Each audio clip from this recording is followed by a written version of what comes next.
But this method allows me to move a lot of clay very quickly.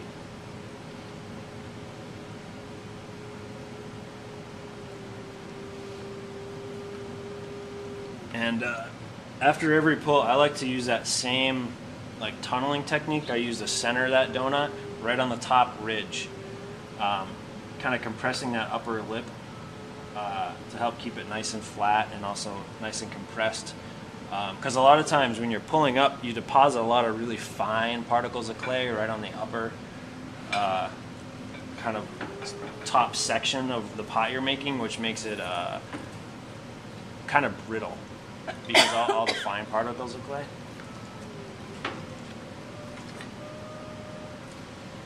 So now I'm going to go back and make my second pull, and I can't use that same technique again because obviously my hand doesn't go all the way down there. So now I have to go to using two hands.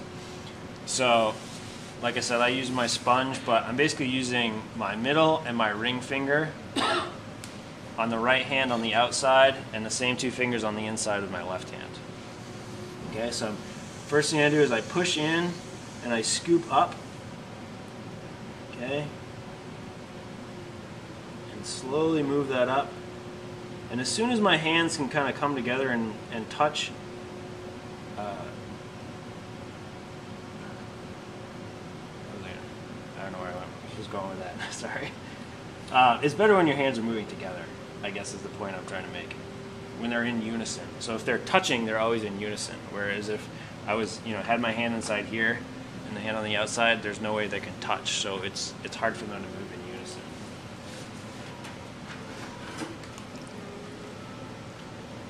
Any questions? No?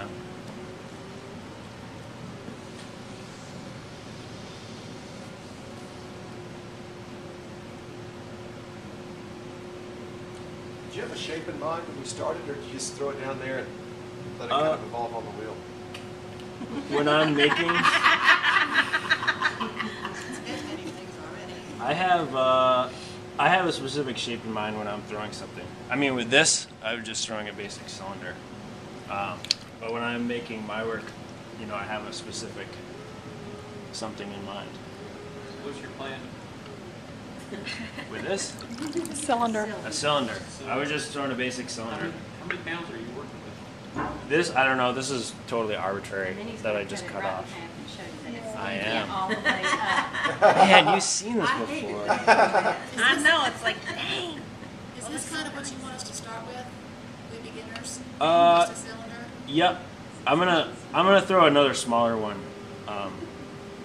But sometimes it's easier to see what I'm doing with the first cylinder demo when I throw something a little bit larger. Well, most everything starts with a cylinder, too. Right. Yeah. So what I did there, I just cleaned up kind of some of those shoring lines with a rib, and I'm kind of, in my work, I'm really anal, and it's really tight, and like I was saying before about compression, in order to get something, especially I fire everything in a wood kiln, which creates a lot of stress on work when it's being fired because there's an up or down fluctuation of temperature, and also the intensity of the heat and the flame and the ash and everything moving over the work. I really spent a lot of time compressing the walls of my work. So this is one of my favorite tools. It's a tiny little Michael Sherrill mud tool metal rib, and then I have a larger rib. And so what I do with these, I just compress the walls from both the inside and the outside. So say this piece was finished, and now I'm going to go back and I'm just going to compress those walls. So same thing with throwing with my fingers, is there's one point of contact, and the idea is that your hands should be moving up the work the same rate of speed that the wheel is moving, so that this one point of contact makes a full revolution around the work before it moves up another point of contact. That makes sense to everybody? Okay.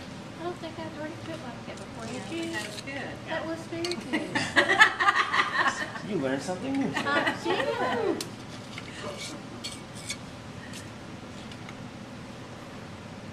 Now, I want to know what those two little green rings are. Those are the new. They're the new, Yeah.